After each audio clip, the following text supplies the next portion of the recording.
नमस्कार, आप देख रहे हैं खबरदार। मैं हूं श्वेता सिंह। सबसे पहले खबरों को खबरदार के लेंस से देख लेते हैं। जम्मू कश्मीर में कुछ महीनों के बाद कैसे विधानसभा की 7 सीटें बढ़ सकती हैं, इस खबर पर आज हमारा फोकस है। ये मोदी सरकार का परिसीमन प्लान है, जिसे आज परिसीमन आयोग ने जारी किया है। पिछले 4 दिनों से जम्मू कश्मीर में इस प्लान को लेकर गुणा भाग चल रहा था।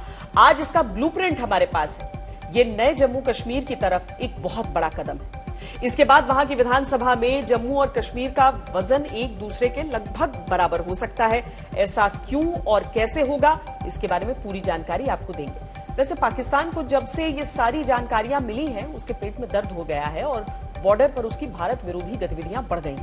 तीसरी लहर उतनी तेजी से आ नहीं रही जितनी तेजी से लोग तीसरी लहर की तरफ दौड़ रहे हैं। चाहे यूरो कप के चक्कर में संक्रमण की खाई में गिरने वाला यूरोप हो, ओलंपिक से ठीक पहले संक्रमण का सरदर्द झेलने वाला जापान हो, या फिर भारत, जहां लोग तीसरी लहर से ठीक पहले जिंदगी न मिलेगी दोबारा वाली मानसिकता में आ गए और सारे कोरोना प्रोटोकॉल तोड़ रहे हैं। इस विश्वव्यापी लापरवाही को आज भारत के लेंस से देखेंगे। कोवैक्सीन के बारे में डब्ल्यूएचओ से पॉजिटिव संकेत आ रहे हैं। सवाल यह है कि क्या डब्ल्यूएचओ भारत के स्वदेशी वैक्सीन को जल्द अपनी लिस्ट में शामिल करने वाला है? इसका जवाब थोड़ी देर में आपको देंगे और आपको एक्स्ट्रा खबरदार भी कर देते हैं। उत्तर प्रदेश में कोरोना के कापा वेरिएंट के 2 मामले सामने आए हैं। लखनऊ के किंग जॉर्ज मेडिकल कॉलेज ने 109 सैंपल की जीनोम सीक्वेंसिंग की थी। उसमें कापा के 2 मामले सामने आए और 107 मामले डेल्टा प्लस वेरिएंट के थे। ये वेरिएंट भी इम्यूनिटी को चकमा दे सकता है, इसीलिए खतरा बढ़ा है। वैज्ञानिक इसे डिकोड कर रहे हैं। डब्ल्यूएचओ की नजर इस पर। दिल्ली हाईकोर्ट की एक टिप्पणी की वजह से आज यूनिफॉर्म सिविल कोड पर देश में चर्चा तेज हो गई है। तलाक के एक मामले में फैसला सुनाते हुए कोर्ट ने कहा कि भारतीय समाज में जाति, धर्म और समुदाय से जुड़े फर्क खत्म हो रहे हैं। इस बदलाव की वजह से शादी और तलाक को लेकर दिक्कतें होती। युवा पीढ़ी को इससे बचाना होगा। संविधान के आर्टिकल 44 में यूनिफॉर्म सिविल कोड की जो उम्मीद जताई गई थी, अब उसे केवल उम्मीद नहीं रहना चाहिए, बल्कि उसे हकीकत में बदल देना चाहिए। अभी हालात यह है कि देश में हिंदू, मुस्लिम, क्रिश्चियन, पारसी, पूर्वोत्तर राज्यों के आदिवासियों के लिए अलग अलग पर्सनल लॉ है। इसमें प्रॉपर्टी, शादी, तलाक और उत्तराधिकार जैसे मामले आते हैं। खबरदार में आज सबसे पहले हम जम्मू कश्मीर के परिसीमन प्लान को डिकोड करेंगे, जिसे आज परिसीमन आयोग ने जारी किया है। इसके लिए परिसीमन आयोग पिछले 4 दिनों से जम्मू कश्मीर में डेरा जमा हुआ था और आज इसका रिजल्ट आ गया। परिसीमन प्लान के हाई पॉइंट्स आपको बताते हैं। जम्मू कश्मीर में परिसीमन के बाद विधानसभा की 7 सीटें बढ़ेंगी। ये परिसीमन साल 2011 की जनगणना के आधार पर होगा और परिसीमन की प्रक्रिया मार्च 2022 तक खत्म हो जाएगी। प्रधानमंत्री नरेंद्र मोदी ने 24 जून को जो जम्मू कश्मीर के राजनीतिक दलों के साथ अहम बैठक की थी, उससे साफ हो गया था कि जम्मू कश्मीर में पहले परिसीमन की प्रक्रिया होगी, उसके बाद जम्मू कश्मीर में चुनाव करवाए जाएंगे और चुनाव के बाद जम्मू कश्मीर को पूर्ण राज्य का दर्जा वापस बहाल किया जाएगा। यानी जम्मू कश्मीर में लोकतंत्र को मजबूत करने की दिशा में मोदी सरकार का जो 3 सूत्री एजेंडा है, उसमें परिसीमन की प्रक्रिया पहला कदम है। अभी जम्मू कश्मीर में सीटों की क्या स्थिति है, ये भी आपको हम बताते हैं। पिछले चुनाव तक जम्मू कश्मीर में कुल 87 विधानसभा सीटें थी।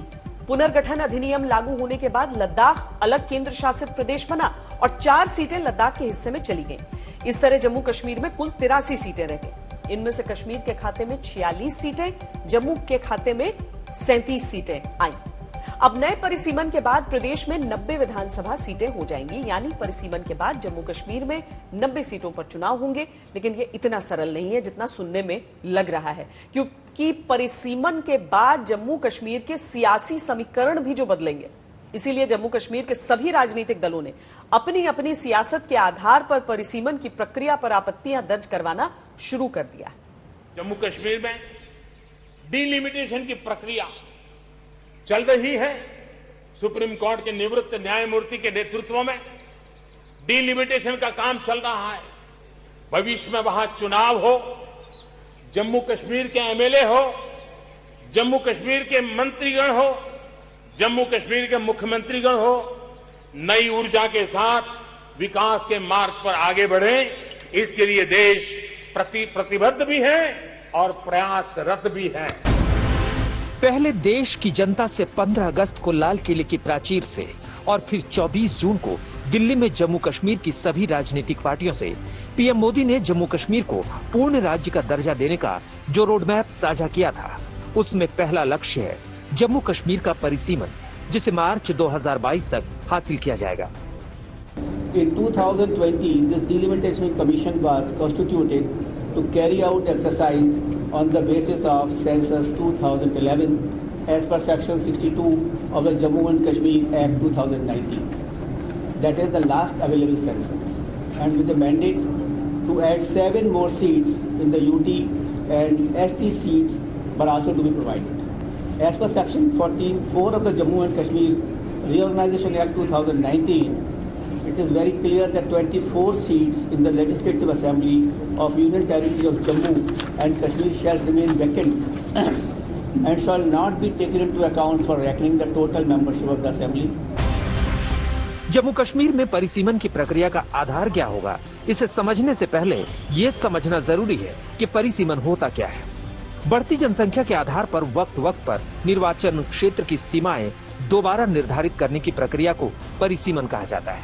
परिसीमन का उद्देश्य होता है कि हर वर्ग के नागरिक को चुनाव में प्रतिनिधित्व का समान अवसर मिले। जम्मू कश्मीर में परिसीमन की प्रक्रिया को आगे बढ़ाने के लिए पिछले 4 दिनों से परिसीमन आयोग की टीम जम्मू कश्मीर के दौरे पर थी। इस दौरान वो 280 संगठनों से मिली और उनसे सुझाव लिए। राजनीतिक दलों के प्रतिनिधि मंडलों से भी मीटिंग की। 1995, it was 12 districts, which has gone up to 20 now. At that time, when the last delimitation was done, it was only 12 districts, and now the number of districts have gone to 20. Number of tehsils have gone up from 58 to 270. Difficult terrain in some districts was not acknowledged in earlier delimitation, because many persons are living on a very difficult terrain in hill areas and all. And they informed to the commission that their problems and difficulties were not acknowledged by the earlier commissions. Though population is to be the main criteria for the delimitation. केंद्र सरकार की तरफ से तैयार किए गए Jammu and Kashmir Reorganisation Act 2019 में तय हुआ था कि 2011 की जनगणना के आधार पर परिसीमन किया जाएगा। 2011 की जनगणना के मुताबिक जम्मू कश्मीर की कुल आबादी 1,22,00,000 है। इनमें से 68,88,000 कश्मीर और 53,78,000 जम्मू में है। 2001 और 2011 के बीच कश्मीर में जनसंख्या 26% बढ़ी है, जबकि जम्मू में ये आंकड़ा 21% है। यानी परिसीमन में 2011 की जनगणना के आंकड़े कश्मीर के पक्ष में जाते हैं, जिसको लेकर जम्मू कश्मीर के बीजेपी नेता आपत्ति जता रहे हैं और कांग्रेस बीजेपी की आपत्ति पर आपत्ति जता रही है।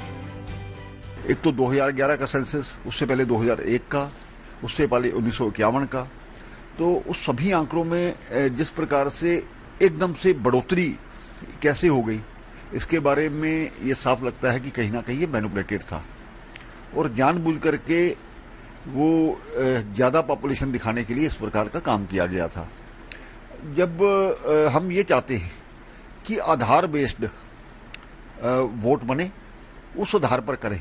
अगर फर्जी लोग वहां पर जनसंख्या डाली गई है तो आधार से सब कुछ क्लियर हो जाएगा, नंबर 1। नंबर 2, ये जो वोटर्स को भी आधार, खाली पॉपुलेशन को आधार मान करके नहीं करना चाहिए। जब गवर्नमेंट ऑफ इंडिया ने खुद ही लिख के दे दिया, जब कमीशन डिलिमिटेशन बिठाया कि आपको 2011 के सेंसस की आबादी की बुनियाद पे डिलिमिटेशन करना है, तो बीजेपी का वो स्लोगन, वो नारा और वो वादे और वो जो बातें थी वो कहाँ चली गई। इसलिए सवाल ये है कि जब सामने दिखता है सेंसस की रिपोर्ट तो कोई बदल नहीं सकता। बीजेपी को आज हक नहीं और ये बात करने का, क्योंकि बीजेपी ने ही ये मुद्दे उठाए, गरमाए और आज जो है उन्होंने ही कहा कि 2011 के सेंसस पे करो। बीजेपी नेता खुलकर तो नहीं कह रहे, लेकिन उनका दिल कह रहा है कि परिसीमन का आधार जनसंख्या नहीं, मतदाताओं की संख्या होनी चाहिए। इसकी वजह भी है, साल 2019 में संसद में पेश डेटा के मुताबिक जम्मू में वोटर्स की संख्या 37,33,000, वहीं कश्मीर में 40,10,000 मतदाता हैं। यानी जम्मू और कश्मीर दोनों प्रांतों में मतदाताओं की संख्या में काफी कम अंतर है, लेकिन वोटर्स के अनुपात में विधानसभा सीटों का अंतर काफी ज्यादा है। कश्मीर में 46 और जम्मू में 37 सीटें हैं। यही वजह है कि जम्मू कश्मीर में 1995 में हुए पिछले परिसीमन को बीजेपी फ्रॉड बता रही है, लेकिन परिसीमन आयोग की भी अपनी सीमाएं हैं। देखिए, मैं इसमें आपको ये बताना चाहता हूँ कि आपका जो जम्मू एंड कश्मीर का जो डिलिमिटेशन पिछला वाला हुआ है, 95 में हुआ है, वो किस सेंसस पे हुआ है? वो 1981 सेंसस पे हुआ है, जबकि पूरे मुल्क में जो डिलिमिटेशन हुआ है वो 2001 सेंसस का आधार पर हुआ है। यानी कि जम्मू एंड कश्मीर का जो डिलिमिटेशन है वो सन 81 के आधार पर हुआ है, जिसको कि कितने साल हो चुके हैं? 41 साल हो चुके हैं। 2020 में जब कमीशन सेटअप किया गया, then the last census which is available is 2011 census. So as per this act, is the latest census which is available, and the census will have to be conducted by that, and that is the mandate of delimitation commission. कहते हैं कि सियासत में एक का नुकसान दूसरे को फायदा करवाता है, लेकिन इस केस में हालात थोड़े अलग हैं। बीजेपी परिसीमन चाहती है लेकिन प्रक्रिया से खुश नहीं।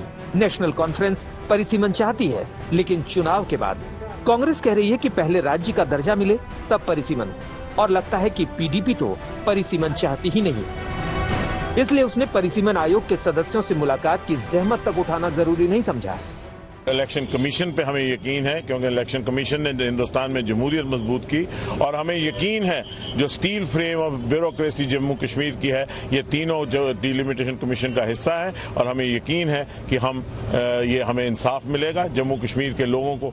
People's Democratic Party has deliberated upon the issue and it has come to the conclusion that it would be in the interest of the people of Jammu and Kashmir that we do not become part of a process that may further compromise the interests of the people of Jammu and Kashmir. राजनीतिक दल अपने अपने फायदे के हिसाब से चल रहे हैं, लेकिन जम्मू कश्मीर का परिसीमन एक संवैधानिक प्रक्रिया है जो सियासी बयानबाजियों से प्रभावित नहीं होगी। अभी फिलहाल जो परिसीमन आयोग ने जानकारी दी है कि वो आशावान है कि अगले साल मार्च तक जो है वो अपनी पूरी प्रक्रिया समाप्त कर लेंगे। वो ड्राफ्ट रिपोर्ट बनाएंगे, फिर पहली ड्राफ्ट रिपोर्ट बनेगी उसको जनता के साथ साझा किया जाएगा, और अगर किसी को कुछ सुझाव देने हैं उन सुझावों पर ध्यान दिया जाएगा, और उसके बाद ही आखिरी ड्राफ्ट जो है पब्लिक डोमेन में आएगा, और उसके बाद जो है सीटों का सीमांकन होगा, और उसके बाद ही जम्मू कश्मीर में जो है विधानसभा के चुनाव होंगे। वीडियो जर्नलिस्ट नीरज कुमार के साथ मैं सुनील भट्ट, जम्मू आज तक। जम्मू कश्मीर से अनुच्छेद 370 खत्म करने के बाद से ही केंद्र सरकार ने परिसीमन की प्रक्रिया को पूरा करने की तैयारी शुरू कर दी थी। मार्च 2020 में इसके लिए रिटायर्ड जस्टिस रंजना देसाई की अध्यक्षता में परिसीमन आयोग का गठन किया गया था। इस आयोग में जम्मू कश्मीर के 5 सांसद भी शामिल हैं, जिनकी भूमिका सलाहकार के तौर पर है। इसी साल मार्च में आयोग का कार्यकाल 1 साल और बढ़ाया गया था।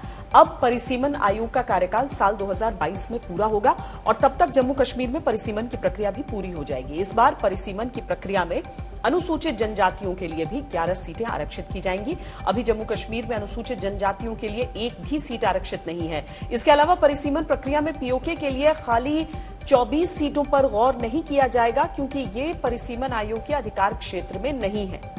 परिसीमन को लेकर सियासी बयानबाजियों को अलग रख दे तो जानकारों का मानना है कि अगर पारदर्शी तरीके से परिसीमन हुआ तो 7 सीटों में से अधिकतर जम्मू के खाते में जाने की संभावना नजर आ रही है। इसके पीछे तर्क यह है कि सीट बढ़ाने के लिए आबादी के साथ साथ भूभाग, क्षेत्र की प्रकृति जैसे पैमानों को भी आधार बनाया जाएगा। आज परिसीमन आयोग ने भी ये बात साफ कर दी है। अब आपको जम्मू कश्मीर में परिसीमन के इतिहास से जुड़ी कुछ रोचक जानकारियां हम देते हैं। जम्मू कश्मीर की लोकसभा सीटों का परिसीमन तो पूरे देश के साथ ही होता रहा है, लेकिन विधानसभा सीटों का परिसीमन अलग से होता रहा था। इसी वजह यह थी कि आर्टिकल 370 लागू होने के चलते राज्य की विधानसभा का परिसीमन राज्य के संविधान के तहत तय होता था, जबकि लोकसभा सीटों के परिसीमन के लिए भारतीय संविधान ही लागू होता था। जम्मू कश्मीर में आजादी के बाद से अब तक 3 बार 1963, 1973 और 1995 में ही विधानसभा सीटों का परिसीमन हुआ। आखिरी बार 1995 में जब परिसीमन हुआ तब 1981 की जनगणना के आंकड़ों के आधार पर किया गया था, क्योंकि राज्य में 1991 में जनगणना ही नहीं हुई थी। फिर 2001 की जनगणना के बाद जम्मू कश्मीर में कोई परिसीमन नहीं हुआ, यहां तक कि जम्मू कश्मीर विधानसभा से एक प्रस्ताव को मंजूरी दी गई जिसमें परिसीमन पर 2026 तक के लिए रोक की बात थी। और ये सब हुआ था धारा 370 को औजार बनाकर, जिसे खत्म हुए 2 वर्ष अब बीत चुके हैं। और अब करीब 26 वर्षों बाद एक बार फिर जम्मू कश्मीर में परिसीमन की प्रक्रिया शुरू हुई है, जिसके बाद जम्मू कश्मीर को दोबारा पूर्ण राज्य का दर्जा भी मिलेगा और विधानसभा चुनाव भी होंगे। बस धारा 370 नहीं लौटेगा। 370 को लेकर जम्मू कश्मीर के सभी राजनीतिक दलों की अपनी अपनी राय है, लेकिन परिसीमन सिर्फ राजनीतिक दलों की राय से नहीं होगा। उसमें जम्मू कश्मीर के सामाजिक संगठनों से लेकर आम लोगों तक की राय और सुझावों को भी शामिल किया जाएगा। परिसीमन पर नेताओं की राय के बाद आपको जम्मू के लोगों की राय भी सुनवाते हैं। आप क्या समझते हैं, एक जम्मू के निवासी होने के नाते क्या चाहते हैं आप? ये जो डीलिमिटेशन का बड़ी देर से शोर था कि डीलिमिटेशन होनी चाहिए, जिससे जम्मू की सीटें बढ़नी चाहिए, और अब अगर सरकार इस काम को कर रही है तो इसको सही ढंग से करना चाहिए। ये नहीं कि पुराने सेंसर के तहत करना चाहिए जो हुआ था, जो नया इस पर जो स्थिति है उसके साथ होना चाहिए। और एक बार जब डीलिमिटेशन होने लगी है उसको सही ढंग से होना चाहिए। जिसकी ज्यादा सीटें, जहां जहां सीटें बढ़ती है उधर सीटें बढ़नी चाहिए। अब जम्मू प्रॉविंस में देखिए कितना इसका एरिया है, मगर इधर सीटें कम है, मगर इन सीटों को बढ़ाना चाहिए। मेरे हिसाब से तो जो गवर्नमेंट का डिसीजन जो भी होगा वो तो बेटरमेंट के लिए ही होगा J&K की।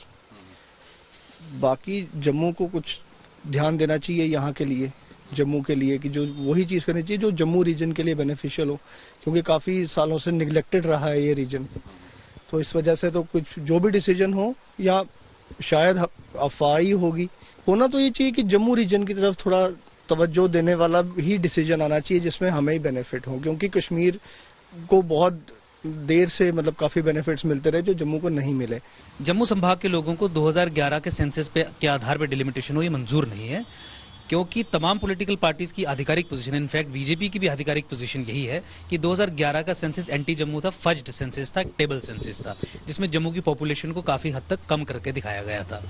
इसीलिए केंद्र सरकार से यही गुहार जम्मू संभाग के लोग लगा रहे हैं कि आप रीऑर्गेनाइजेशन में एक्ट में अमेंडमेंट करके 2021 के सेंसस के आधार पर डिलिमिटेशन करवाइए, वो एक्सेप्टेबल होगा। इसीलिए एकजुट जम्मू ने भी डिलिमिटेशन कमीशन का बहिष्कार किया है। हमने इसकी मीटिंग में पार्टिसिपेट करने से मना कर दिया है। जम्मू कश्मीर का और कोई समाधान नहीं है जब तक कि आप कश्मीरी पंडितों के लिए, 7 लाख से ज्यादा कश्मीरी पंडितों के लिए कश्मीर घाटी के अंदर एक यूनियन टेरिटरी जिसे हम पनून कश्मीर बोलते हैं वो बनाएंगे, जिसे हम होमलैंड भी कहते हैं। और जम्मू जो संभाग है जिसकी आपने बात की, और जम्मू संभाग का अपना लॉजिस्टिक्स है, उनके अपने तर्क हैं। जम्मू राज्य की मांग जो हो रही है वो सभी एंगल से, हर तर्क से जायज है, हम उनका सम्मान करते हैं।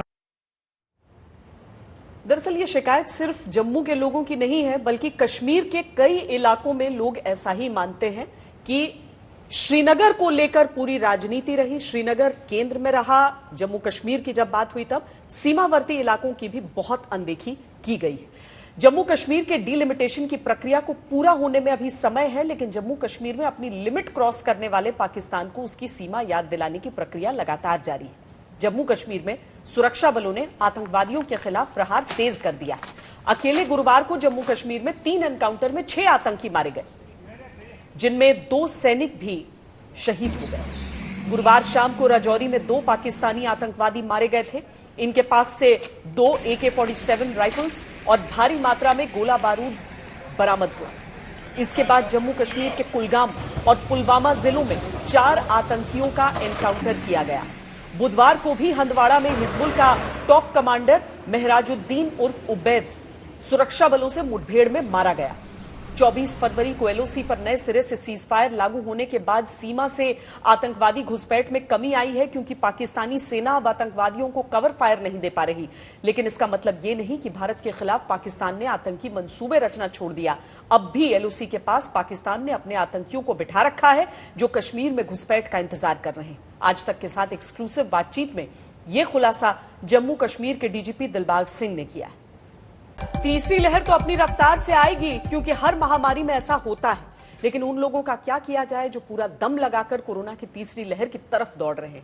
भारत ही नहीं, पूरी दुनिया में यही हो रहा है। कोरोना के केस कम होते ही सब कुछ खुलने लगा है। यूरोप में यूरो कप हो रहा है, जापान में ओलंपिक की तैयारी हो रही है। भारत में भी मसूरी और शिमला जैसे हिल स्टेशन में सैलानियों की भीड़ है और सीधे सीधे तीसरी लहर को न्योता दिया जा रहा है।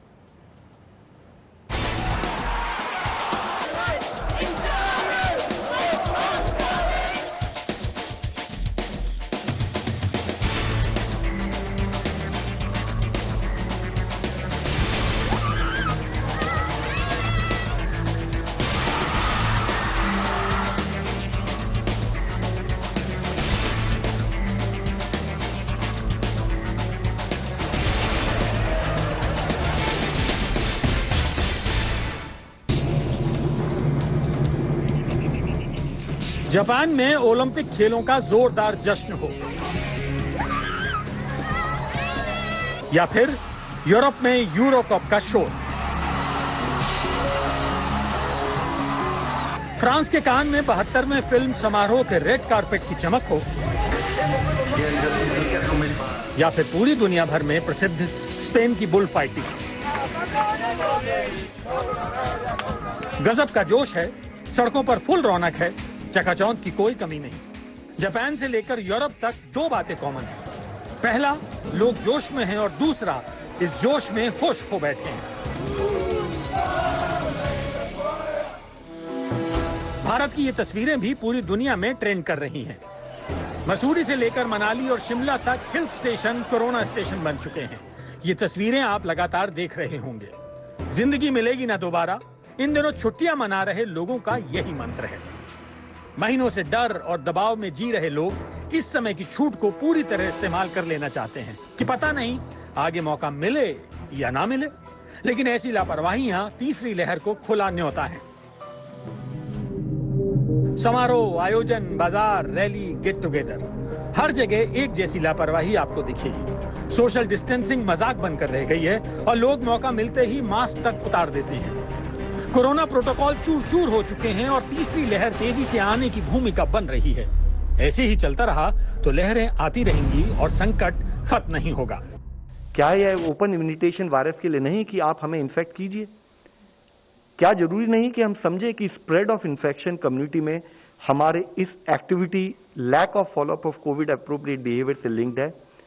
हमें सबको फिर भी यह समझने की जरूरत है कि हम अभी भी सेकेंड वेव पूरी नहीं हुई है, हम अभी भी सेकेंड वेव से डील कर रहे हैं।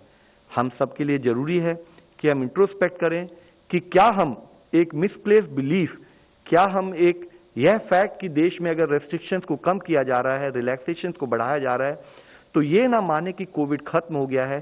कोविड का खतरा अभी भी हमारे सामने बना हुआ है और जरूरी है कि इसको समझते हुए कोविड सेफ बिहेवियर का पालन हम एक न्यू नॉर्मल के रूप में कंटिन्यूड बेसिस पर अपने जीवन में करते रहें। लापरवाह लोगों से जापान भी परेशान है। वहां ओलंपिक मशाल के साथ महामारी का नए सिरे से उद्घाटन हो गया। गुरुवार को टोक्यो में अचानक 896 नए कोरोना मरीज मिलने से स्वास्थ्य मंत्रालय के कान खड़े हो गए। आनंद फानन में जापान सरकार ने 22 अगस्त तक टोक्यो और ओकिनावा इलाके में कोरोना इमरजेंसी का ऐलान किया।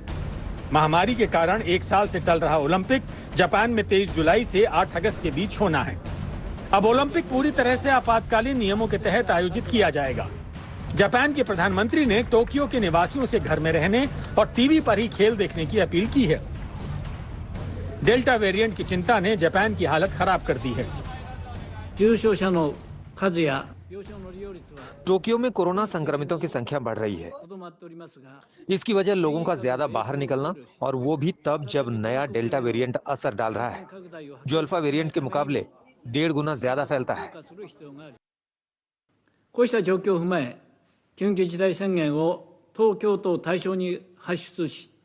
डेल्टा वेरिएंट की चिंताओं को किक मारते हुए यूरो कप का लुत्फ उठाना भी इन लोगों को महंगा पड़ने वाला है। इंग्लैंड जर्मनी के बीच खेले गए मुकाबले में भी लंदन के वेम्बली स्टेडियम में करीब 42,000 लोग एक साथ बैठे थे। इनमें से बहुत से दर्शकों ने मास्क नहीं पहना था।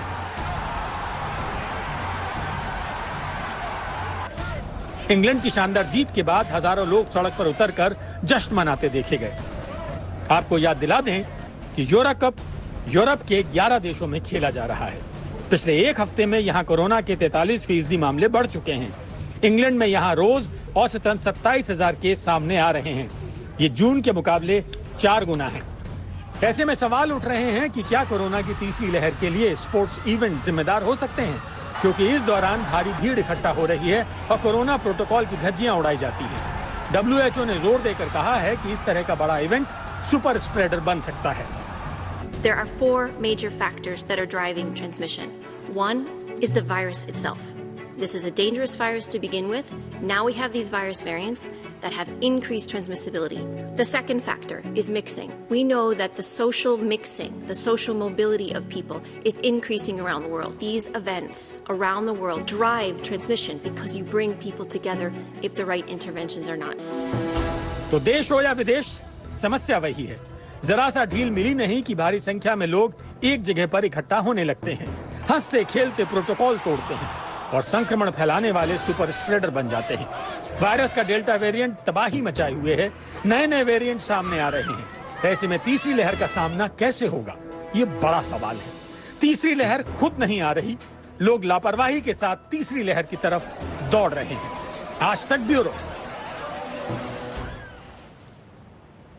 और आपको खबर की पूरी पिक्चर भी बता देते हैं। यूरो कप ने पूरे यूरोप को जिस तरह संक्रमण की खाई में धकेला है, ये देखना चाहिए। विश्व स्वास्थ्य संगठन ने यूरोप में कोविड-19 मामलों में तेजी से उछाल के लिए यूरो 2020 को जिम्मेदार ठहराया। WHO ने कहा, यूरो कप की मेजबान शहरों में फुटबॉल प्रेमियों की भारी भीड़ के साथ साथ बैठने से, पब और रेस्टोरेंट में सोशल डिस्टेंसिंग का पालन नहीं करने से और अलग अलग शहरों में यात्रा करने से नए कोरोना मामलों की संख्या 10% बढ़ी। पब्लिक हेल्थ स्कॉटलैंड के आंकड़ों के अनुसार लंदन में यूरो कप के दौरान मैच देखने गए लोगों में 1991 नए मरीज संक्रमित पाए गए। यूरो कप के मेजबान 11 शहर हैं: London, Seville, Glasgow, Copenhagen, Budapest, Amsterdam, Bucharest, Rome, Munich, Baku और सेंट पीटर्सबर्ग। WHO को आशंका है कि आने वाले दिनों में यूरो कप में कोरोना प्रोटोकॉल की धज्जियां उड़ने से कोरोना के मामले तेजी से बढ़ेंगे। WHO ने इसके 4 बड़े कारण बताए हैं। पहला है नए और खतरनाक वायरस वेरिएंट्स, दूसरा है भारी भीड़ का इकट्ठा होना, तीसरा है सार्वजनिक जगहों पर लापरवाही और चौथा है सबको वैक्सीन न लग पाना।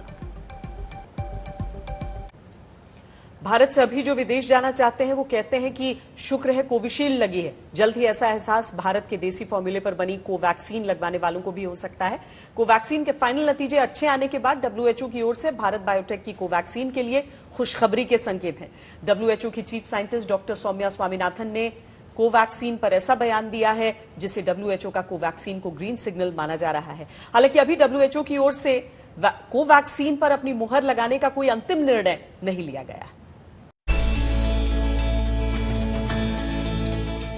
1 मार्च को प्रधानमंत्री नरेंद्र मोदी ने देसी कोरोना वैक्सीन कोवैक्सीन की पहली डोज ली, तो ये उनका भारत के वैज्ञानिकों पर भरोसा ही था।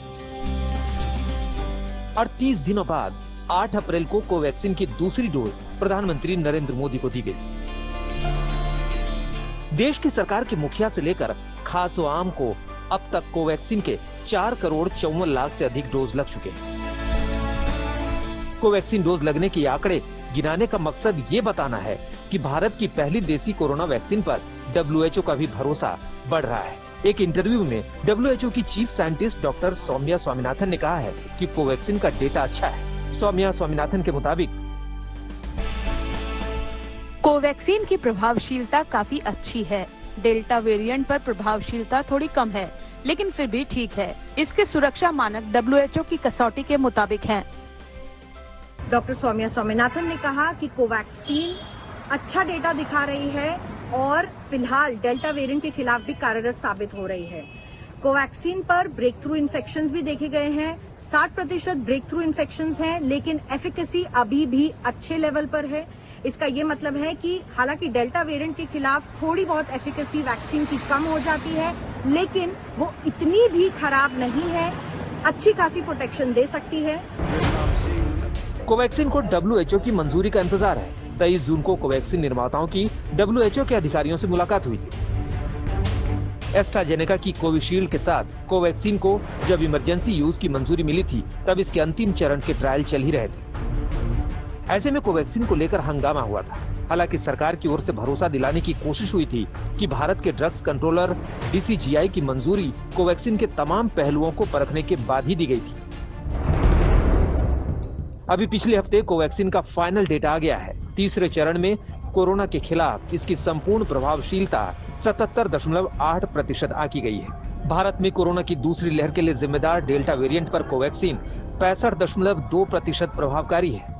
वैक्सीन एक बढ़िया वैक्सीन है जिनके फेज 3 ट्रायल अभी पब्लिश हुआ है और हम मानते हैं कि बहुत जल्द ये WHO का अप्रूवल मिल जाए इनका। कोवैक्सीन का ओवरऑल प्रोटेक्शन है 78% और सीवियर डिसीज से, गंभीर बीमारी से प्रोटेक्शन मिलता है 93%। 93% प्रोटेक्शन हमें मिलता है और इस वैक्सीन का प्रोटेक्शन मिलने के लिए 2 डोज की जरूरत है और 2 डोज लेने से बहुत अच्छा प्रोटेक्शन मिलता है ये वैक्सीन से। अब अगर कोवैक्सीन को WHO की हरी झंडी मिलती है तो ये न सिर्फ भारत के लिए बल्कि कोवैक्सीन को इजाजत देने वाले Iran, Nepal, Mexico, Guyana, Paraguay, Mauritius और फिलीपींस जैसे देशों को भी सौगात मिलेगी। पेट्रोल डीजल की महंगाई से परेशान लोगों के लिए अब रसोई गैस, सीएनजी से लेकर फलों सब्जियों तक सब महंगा हो गया। इस महंगाई की वजह सप्लाई चेन में लगे ब्रेक के साथ ही मॉनसून में हो रही देरी है, लेकिन कीमतों में बढ़ोतरी की सबसे बड़ी वजह सरकार के पेट्रोल डीजल पर लगाए गए टैक्स हैं, जो हर सामान को महंगा कर रहे हैं।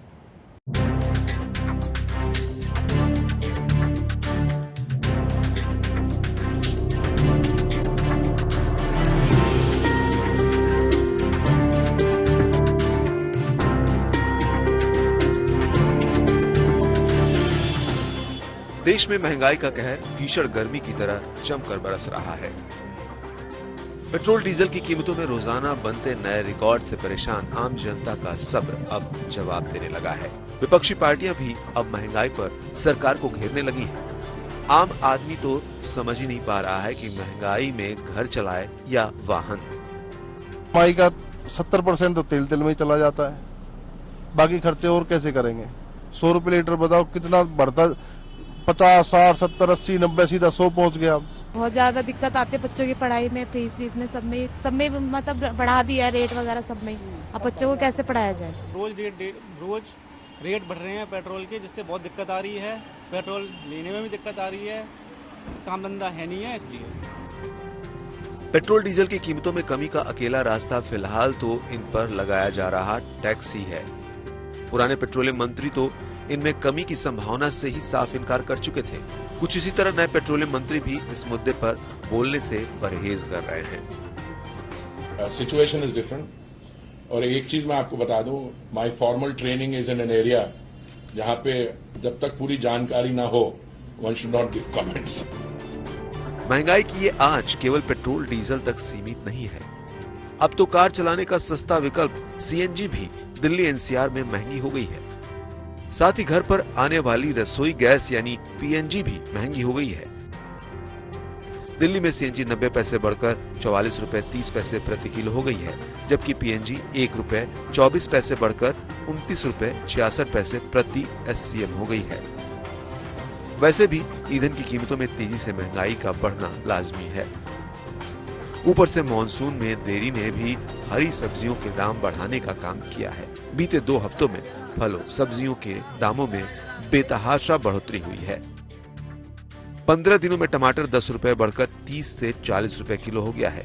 वहीं प्याज 25 से बढ़कर 40, बैंगन 10 से बढ़कर 30, खीरा 15 से बढ़कर 40, हरी मिर्च 30 से बढ़कर 60, सेब 200 से बढ़कर 300, आम 20 से बढ़कर 40 रुपए किलो और केला 40 से बढ़कर 60 रुपए दर्जन हो गया है। इससे पहले दूध के दाम भी बढ़ गए थे। ऐसे में समझा जा सकता है कि किस तरह से आम आदमी पर महंगाई की चौतरफा मार पड़ रही है। आरबीआई भी इस पर कई दफा चिंता जता चुका है। अब देखना यही है कि सरकार कैसे इस चुनौती से पार पाती है और कब तक आम लोगों को महंगाई से राहत मिलती है। आज तक ब्यूरो। कोरोना की तीसरी लहर को लेकर तमाम तरह के अनुमान लगाए जा रहे हैं। ये लहर कब आएगी, कितनी खतरनाक होगी, इस बारे में तो कोई भी दावा इससे नहीं कह सकता, लेकिन दूसरी लहर से सबक लेकर सरकार कोई लापरवाही बरतने के मूड में नहीं।